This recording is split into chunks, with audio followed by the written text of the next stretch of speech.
Hello and welcome to a new video. Today we're gonna take a look at my favorite line I played during this Great League session. I went 16-4 with this team around Shadow Nidoqueen. This is the Pokemon, of course, that you rarely see currently, because you now need one more fast move to get to the Poison Fang already, like, I think 3 seasons ago or something, where this Pokemon really got nerfed. Before it was everywhere, now it's nowhere, but it's honestly still so insanely strong. And you're going to see it in today's video here, of course, as we went like 16-4 with this team. It's just absolutely ridiculous. We're going to also have a little bit more of a spicier pick in the back there as well with the Greninja, a Pokemon that I just love to play, and also I think is really great in the current meta, as Greninja is basically our main answer for something like the Gligar, which is not going to appreciate a Hydro Cannon and gonna get a one-shot by it. So it's definitely a really cool shout for the current meta here. I'm going to be able to go for 2 Night Slashes here. Hopefully it's going to come in clutch. They might be able to realign, and they will be able to realign. But it's okay for me. I can still get some damage onto them, and I can swap out into my Lickitung, getting a ton of energy, and I'm still going to have my Nidoqueen in the back, which hopefully going to be able to sweep endgame. Nidoqueen itself is just so cool in the current meta. If you're going to encounter something neutral in the lead, you're going to be fine. You can just basically win this usually in the 2-shield scenario. But even against something like the Alolan Sandslash, if you're going to be able to hit those Earth Powers, they definitely gonna go down here, which you're going to see as well. Earth Power coming through after a little bit of lag here, I feel like, and we're gonna now see the next game coming up. Nidoqueen is really nice as well against the Pidgeot. This is like the thing as well, if you have a neutral matchup, Poison Jab plus Poison Fang is doing so much damage, it is ridiculous, and I will show it here as well. You're going to be able to just go for the Poison Fang here, gonna do some nice damage, put them to half of their health, and you're just going to really pressure the opponent over a little bit of time. We're gonna get out the opponent's Swampert, which is going to be nice for me, as I can bait the opponent with a Night Slash. This was going to be able to get the shield from the opponent, getting me the advantage that I can just use a shield here, I'm going to let the move go through and just going to die immediately to an Earthquake. Or great play by me. Definitely show shield here then, but I of course couldn't really know that this is going to be an Earthquake. This is going to be also an Earthquake, so that's not really ideal, so I already misplay quite a bit here. But we're going to be able to still go for the Body Slam undercharging, so we can get the full farm down, which works out really well for me.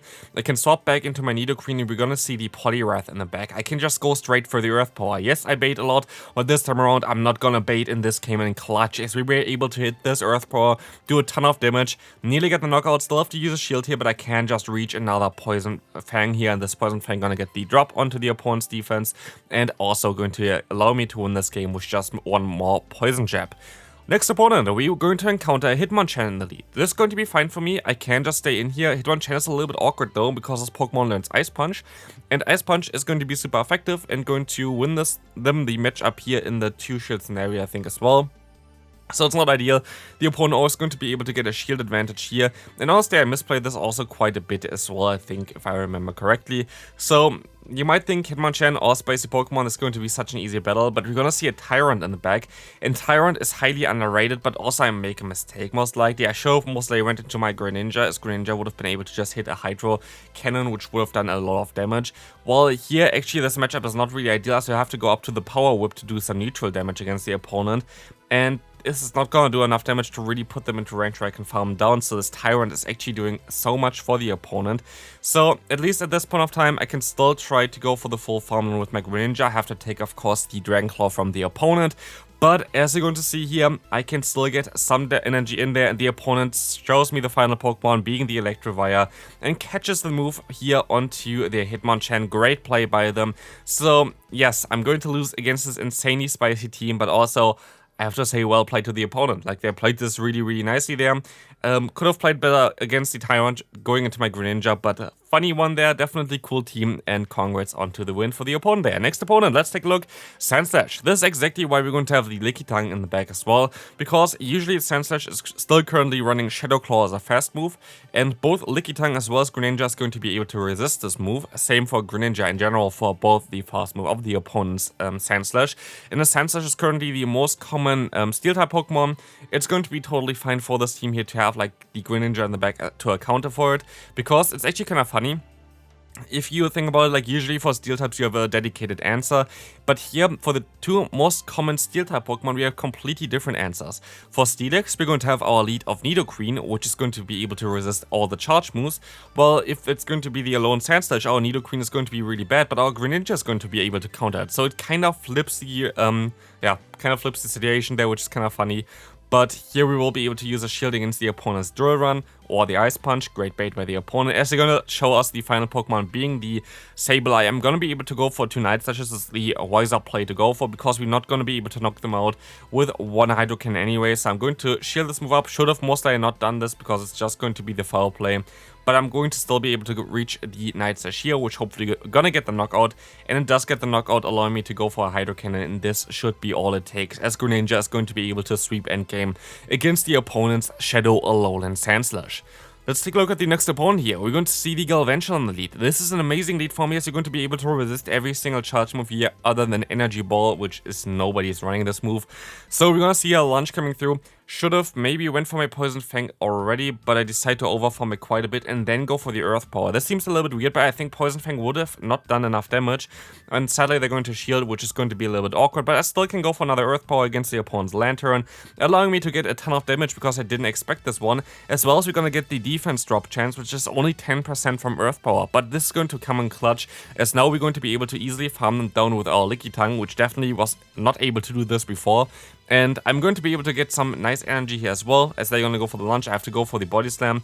A little bit too greedy maybe sometimes for me with farming down the opponent, but we're going to see in the back the Pelipper. Like this, I can just go for a Body Slam and I can try to even swap out into my Nidoqueen, trying to get the opponents low a little bit. As you can see here, I'm going to swap out, and I'm just going to let this move go through. I don't really need to shield this move up at all, as I still have my Greninja in the back, and Greninja can just spam those Night Slashes, and because we are so fast, it doesn't really matter what the opponent does here. We're going to be able to knock them out, and we're going to also see, okay, we're going to see another shield, but as long as I'm going to use my shields, I'm fine. They're going to go for Hurricane. I guess this is a solid play by the opponent. Basically, they try to cover for me, trying to be ballsy and just go for the 2-shield flex there. But I didn't do this here, and I'm still going to be able to win this game. So I respect definitely the play there from the opponent. Horrible lead again, Sableye in the back, or like Sableye in the lead, which is going to allow us to swap out into our Lickitung. And you're also going to get some decent amount of energy advantage here, as they stayed in for quite a long time with their Sableye, which is going to be fine for me. I can just go ahead and go into my Lickitung, which is now going to go for the Body Slams against the opponent's Serperior, which is fine. Still, of course, I have to be a little bit careful with potential foul plays later on from the opponent's Sableye, but here we're going to be able to use a shield onto the Frenzy Plant, which at least wasn't the Aerial Ace, which I'm always a little bit worried about. But we can go for the full farm down, and I think we might still be able to reach another move. Even against the Sableye, we can still reach the Power Whip. So I feel like this was definitely a shield that was worth it, as now we're going to be able to get the opponent very low, put them into range for just 1 Night Slash, as well as even Poison Jab plus Poison Fang going to be fine soon. But they're going to run the Lantern in the back, and this is going to be a tough one. So lead hard countered, say swap kinda neutral, and in the back there is a Pokemon that can kinda core break both my lead as well as my Pokemon in the back. Yes, Lantern can be a little bit tricky, but like if you're going to encounter a Lantern in the lead, you're still going to be fine with the Nidoqueen. As far as I know, I'm going to double check it real quick. I think you can just go for Poison Fang and just go with the 2 shields, and I think you're going to be able to win this. Let me check real quick on the side while I'm at it. As you're going to see here, I can still go for another charge move against the opponent with my Nidoqueen. Poison Fang coming through. We're going to go for the full farm down here with my Greninja, and they don't even get to a charge move, so we're going to still be able to win this game. Good game there. Next opponent, we're going to see a very good lead for us. They're going to swap out immediately, and they're going to go into their Swampert where we can retaliate with our Greninja, which of course also now going to avoid the opponent's Ninetales in the back, which is going to be amazing. So that's already a plus. But yeah, Nidoqueen, Shadow Nidoqueen wins against Lantern in every scenario, which is kind of funny. So if you encounter a Lantern, actually your lead is really fine against it. A Surf does around 60% damage against you, and you can definitely still survive those double resisted sparks. So it's actually really fairly nice for you. Especially 2-shield scenario, you win with like a lot of HP. So really cool matchup. I actually expect to see Nidoqueen maybe even in some tournaments, just because it has a lot of play in the current meta. But here we're gonna see another the Charmer coming back in here. We can go for the Poison Fang, not gonna knock them out with that, but one more first move is all it takes. And we're going to still have our Nidoqueen plus 1 shield, plus a shield in terms of our Lickitung in the back. But sadly, they're going to run the Diggersby in the back here. And yep, Diggersby is going to be a core breaker for both our lead as well as our Say Swap. Would be fine for our Greninja, but Greninja is sadly already asleep here at this point. So we're gonna go ahead and shield up the Scorching Sun from the opponent. My only play is here to try to bait them and then try to go for the swap. You're gonna get the bait correct, but the opponent swaps at the same time onto my Power Whip. Great play by them. I guess it was predictable that I would swap out here, but still a great play by the opponent, winning them this game here as they go for the Fire Punch, allowing them to outspeed me as well. So yeah, great play. Well done. Again, I lost this game mainly because, of course, Digger Speed, but also because of the great play by the opponent. So I cannot really be too mad about this one. Next opponent, we're gonna see the Dugong coming in. Dugong is difficult for this team. I'm not gonna lie, Dugong is a very tricky Pokemon to deal with for this team. Lickitung is fine, and you're going to be, in general, fine here, as you can just go for the Power Whip, do some super effective damage. And even if you just get like a shield advantage and the opponent here, for example, decides to shield up the first move, you can later align your Greninja and get definitely an energy advantage, but also maybe even just knock them out before they can even go for a charge move, which would be even better. So here we can still go for the Power Whip. I'm gonna get a lot of damage onto them, and now I hope that I put them into farm down range, but I can still actually even go for a move with my Lickitung, getting another shield. So now we have a 2 shield advantage, which is going to turn into a 1 shield advantage fairly fast. I'm going to let the first move go through. It's going to be the Drill One. No, it's going to be the Icy Wind, so that's going to be fine. I'm going to shield up the second one just so my Greninja is going to stay a little bit healthier, as I can just go for the full farm down. Getting out of here with a move stored is amazing, as I can swap out into my Nidoqueen, and we will see the Trevenant. Trevenant is fine for both Pokemon, and we see the Swampert in the back, which is totally fine as well, so I can just go for the Earth Power. This is gonna get a ton of damage onto them, and I could actually decide to use a shield here and farm them down. Let's see what I'm gonna do here. I'm going to let this move go through. I can just go for the Night Slash spam here, but sadly I make a mistake as the opponent still gets to another move. I'm going to let this move go through because I kind of have to. Now I have to hope that 2 Night Slashes is all it takes to knock out the opponent's Trevenant, which was still very healthy. But as you can see, it's not even close, like literally, it does so much damage, and we're going to be able to win this game. But also, what you have most days seen already as well, we have not got a single buff onto our Greninja, which is kind of sad. But look at this matchup. Honestly, I kind of want you to pay attention to how broken Lickitung is right now. We're going to have a fighter against us. Horrible lead, horrible say swap. The opponent has their Toxic Rock here, and we are going to be able to get already a 2 shield advantage against the opponent. And they are just too greedy. They are just too greedy. Lickitung gets realignment and 2 shields against a fire type Pokemon with counter. Like, of course, the opponent makes a like insane misplay by not throwing any charge moves there, but still, like, that's absolutely wild. Next opponent, we're gonna see here them swapping into a Lantern, which I definitely appreciate. So thank you, trainer. I really appreciate this, as we are now going to have our best matchup for the Lantern against the Lantern. So great job there. We're going to be able to let this next move go through. It's going to be a Surf, as we can now go for our own Body Slam afterwards, which is hopefully going to be fine. Surf coming through, gonna get a lot of damage onto us. We can go for the Body Slam. That should get the knockout against the opponent, and it does not, but we can still go for a few licks, and this is all it takes. Opponent goes for a Weather Ball here, I would guess, as we can let this move go through. We kind of put them into range where we kind of want to have the opponent as our Night Slash. Should be enough to knock them out from this range. Hurricane comes through, does not do enough damage, and we can just move on and go for the Night Slash. Great play by the opponent, catching the move onto a Trevenant definitely works out insanely well for them, as I can just overfarm by exactly the amount that I used before, so it doesn't even matter. I can still go for another charge move, get the shield from the opponent, but not only that, I can even go for another charge move and get another shield from the opponent. So at this point, I can use this shield as well onto my Nidoqueen. I think it's fine. The opponent cannot swap out, and we can just go ahead and go for all the charge moves as they decide to go into the Pelipper. But sadly, they can... No, never mind. They cannot farm me down. They did way too much damage there against me, as I can just go for the Night Slash, and this is going to be it for this game. Next game. Second to last game. Of course, not all games were in this video, but I definitely went 16-4 with this team, which is absolutely wild. So, highly can recommend you this team.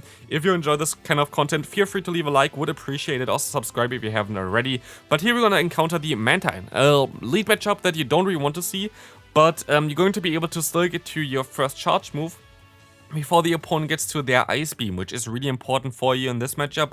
And also here we kind of see how this team kind of wants to function. You kind of want to get out the Medicham, so you don't have to deal with the Medicham later on with your Greninja. So this is perfect for us. We can just go for 2 Body Slams, and this Lickitung is going to take the Ice Punch like a champ, and we can swap out into our Nidoqueen. And I'm going to use a shield here. Maybe I could have even let this Ice Punch go through, or try to go into my Greninja onto it. Because Greninja is actually, funnily enough, a very decent answer for the charge move, or like the energy for the Medicham, because usually they're running the Psychic plus Ice Punch, both things that Greninja resists. So it's kind of funny, but also what's kind of funny is that they're going to run a Lantern in the back. And this is going to be it. There is not a lot that I can do about it. If I swapped out immediately, I think I would have been fine. But right now, Watergun Lantern is basically nowhere to be seen, because Spark is just better than Watergun, which I find kind of funny, because honestly, like last time the meta was more better for Spark because like there was Noctowl and stuff like this. Now you have Gallagher, of course Water Gun would have been better, but you still see more Spark just because Spark got buffed, which is kind of wild. I really hope, honestly, that Niantic sees like how the season's going and how in general PvP is developing, and puts more content creators back into the program, but mainly put back PvPoke, or like put PvPoke in general into the kind of program there for the upcoming season for meta changes, because I don't know, I feel like a lot of times things don't really go to plan, and sometimes it just does not really work out too well. I hope that they just take a little bit more of advice by the community leaders or whatever, to help out those balancing issues. But here we're going to be able to still see the Power Whip coming through from the Lickitung, which is going to be nice. That's going to do some decent damage if it wouldn't get shielded. But we will see here as well that the opponent goes for a charge move. I'm still going to share this move up. Maybe I shouldn't have done this because everything is resisted, but I thought they would go straight for the Moonblast. They didn't. They go for 2 Rock Slides here, which is fine for me. I can farm them all the way down, as they're going to have the Azumarill in the back, which is going to be amazing. But yeah, again, for something like the Spark nerf or like more buff there, I would just appreciate if they would have like maybe have some more conversation with people that actually play the game and know what's going to happen, because I was the only one that really said that this will most likely buff the Lantern a little bit. But yeah, nobody wanted to hear or listen to me, so that's kind of sad, and now I'm gonna cry. But we're gonna be able to still farm down the Azumarill, have a ton of energy, and that's going to be it for today's video. This team is amazing, and I hope you enjoyed this one. If you did, feel free to leave a like, subscribe if you haven't already, but also check out the videos on the screen, and I'll see you then. Bye bye.